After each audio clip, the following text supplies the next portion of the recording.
बिस्मिल्लाहिर्रहमानिर्रहीम। अस्सलाम वालेकुम। आज की वीडियो में हम जिस टॉपिक के बारे में पढ़ने जा रहे हैं वो है एक्सपोनेंट्स। तो आज की वीडियो में हम पढ़ेंगे कि एक्सपोनेंट्स किससे कहते हैं। तो चलें अब अपनी वीडियो को स्टार्ट करते हैं। यहाँ पर सबसे पहले हम एक्सपोनेंट्स की डेफिनेशन पढ़ लेंगे।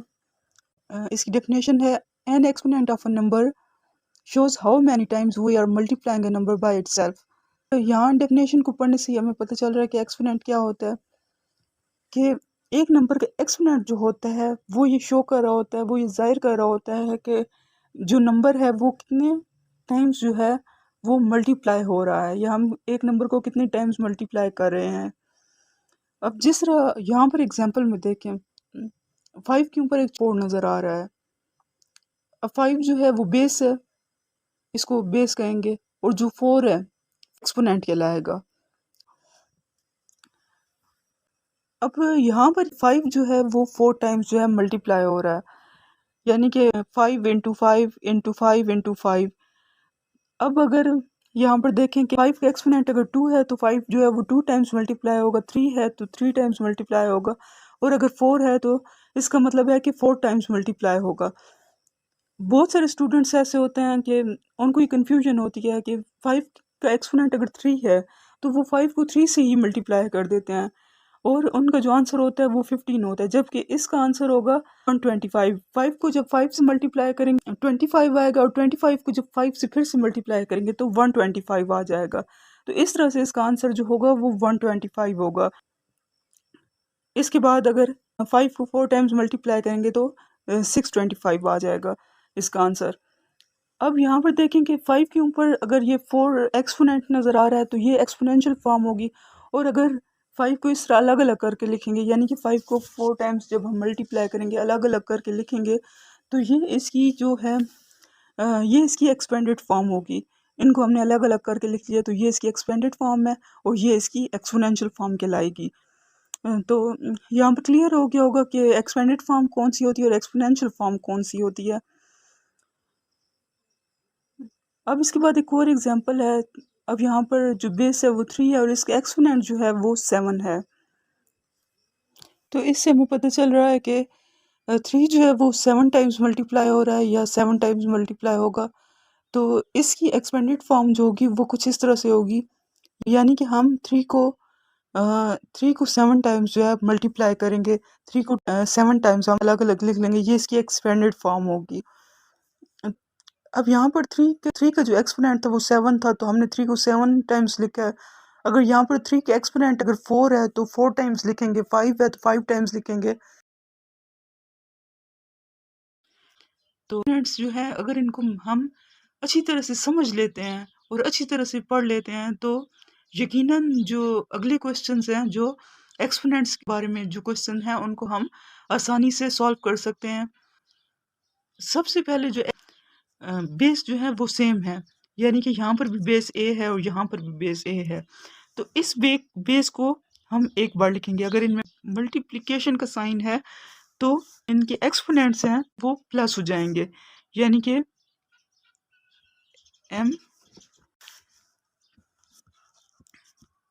Plus n। इसकी अगर हम एग्जांपल देखेंगे, सपोज के अगर यहाँ पर 5 है, 5 के एक्सपोनेंट जो है वो 2 है, और यहाँ पर मल्टीप्लिकेशन का साइन है और फिर 5 है, और 5 का एक्सपोनेंट जो है वो 1 है। तो इसका मतलब कि यहाँ पर ये बेस जो है वो एक जैसी हैं। तो इसको अगर सॉल्व करें तो 2 प्लस 1, इसकी एक्सपोनेंट जो है वो प्लस हो जाएंगे। अब यहाँ पर बेस एक जैसी थी, हमने बेस को एक दफ़ा लिख दिया और इसके एक्सपोनेंट्स जो हैं वो प्लस हो जाएंगे। तो इसका जो आंसर आएगा वो होगा 5 की पावर 3। तो यानी कि अगर बेस एक जैसी हैं और इनमें मल्टीप्लिकेशन का साइन है तो बेस को एक बार लिखेंगे और इनके एक्सपोनेंट्स जो हैं वो प्लस हो जाएंगे। ए की पावर पहले m है और फिर उसकी पावर n है। ये एक्सपोनेंट जो है ये मल्टीप्लाई हो जाएंगे आपस में। ये हम बेस को लिखेंगे और m और n को एक बार ही लिख देंगे, मल्टीप्लाई करके लिख देंगे। m और n जो है वो मल्टीप्लाई हो जाएंगे। अगर इसकी एग्जांपल देखें, 3 है, 3 की पहले पावर जो है वो 2 है, और फिर यहाँ पर 3 है। तो इस तरह से 2 जो है वो 3 से मल्टीप्लाई हो जाएगा, तो 3 लिख के और इसकी पावर 6 हो जाएगी। तो उम्मीद है यहाँ तक आपको समझ आ गई होगी। इसके बाद यहाँ पर बेस जो है वो ए बी और इनकी पावर जो इसके एक्सपोनेंट जो है वो n है। तो इसका मतलब है ये n जो है ये इन दोनों की पावर है, इन दोनों का एक्सपोनेंट है। तो इसको इस तरह से लिख सकते हैं a की पावर n और b की पावर n। सेम इसी तरीके से a की पावर n और b की पावर n हो तो इसको हम इस तरीके से भी लिख सकते हैं, क्योंकि ये दोनों इक्वल हैं। अगर क्वेश्चन में हो a की पावर n और b की पावर n, तो यहाँ पर ये बेस जो है ये मल्टीप्लाई हो जाएंगे, क्योंकि इसकी बेस जो है वो एक जैसी नहीं है, सेम नहीं है। तो बेस जो है वो मल्टीप्लाई हो जाएगी, यहाँ पर ए भी हो जाएगी और इनकी जो एक्सपोनेंट है उसको एक ही बार लिख देंगे।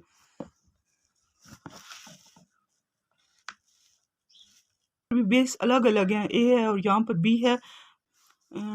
यहाँ पर ए की पावर n है और बी की पावर भी जो है n है, यानी कि इन दोनों के एक्सपोनेंट्स जो है वो n है।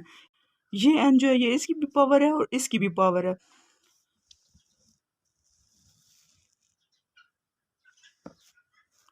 उसके बाद अगर रूल को देखें तो इसमें बेस सेम है। बेस अगर सेम है तो उसे एक दफ़ा ही लिखते हैं, यहाँ पर एक दफ़ा ए लिख देंगे तो n जो है ये यहाँ से ऊपर आएगा तो ये माइनस में हो जाएगा।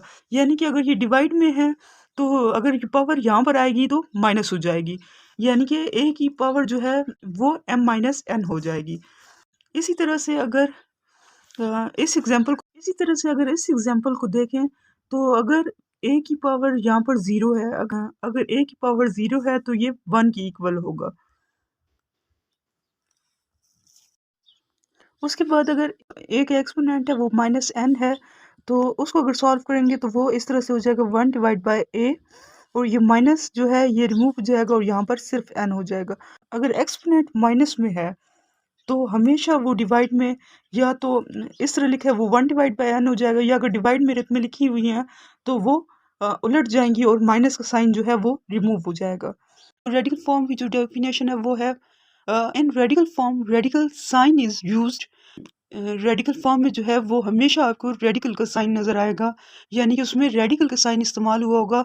अब इसकी कुछ एग्जांपल्स हैं, अगर एग्जांपल में देखें तो और तीनों एग्जांपल्स में जो है आपको रेडिकल के साइन जो है वो नज़र आ रहे हैं। यहाँ पर ये देखें, इसमें ये रेडिकल का साइन है, बेस है और ये इंडेक्स है।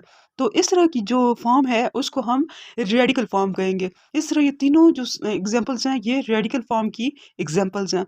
उसके बाद है एक्सपोनेंशियल फॉर्म। तो एक्सपोनेंशियल फॉर्म जो है, in exponential form exponential is used in place of radicals. तो जो एक्सपोनेंशियल फॉर्म है उसमें रेडिकल्स की जगह जो है वो एक्सपोनेंट्स जो है इस्तेमाल होते हैं। जैसे अब यहाँ पर देखें तो यहाँ पर रेडिकल का साइन नहीं इस्तेमाल हुआ, बल्कि यहाँ पर एक्सपोनेंट जो हैं या एक्सपोनेंशियल्स जो हैं वो इस्तेमाल हुए हैं। ये तीनों जो एग्जांपल्स हैं वो एक्सपोनेंशियल फॉर्म की जो है एग्जांपल्स हैं, क्योंकि यहाँ रेडिकल के साइन इस्तेमाल नहीं हुए बल्कि उसकी जगह पर एक्सपोनेंट्स इस्तेमाल हुए हैं या एक्सपोनेंशियल इस्तेमाल हुए हैं। सादे अल्फाज में कहें तो रेडिकल जो फॉर्म होती है उसमें रेडिकल का साइन जो है वो इस्तेमाल होता है, और एक्सपोनेंशियल फॉर्म में रेडिकल के साइन की जगह एक्सपोनेंट जो है या एक्सपोनेंशियल जो है वो इस्तेमाल होते हैं। तो उम्मीद है यहाँ तक क्लियर हो गया होगा। उम्मीद है कि आज की वीडियो आप सबके लिए बहुत हेल्पफुल होगी। अगर वीडियो पसंद आए तो इसे लाइक करें, चैनल को सब्सक्राइब करें। अल्लाह हाफिज़।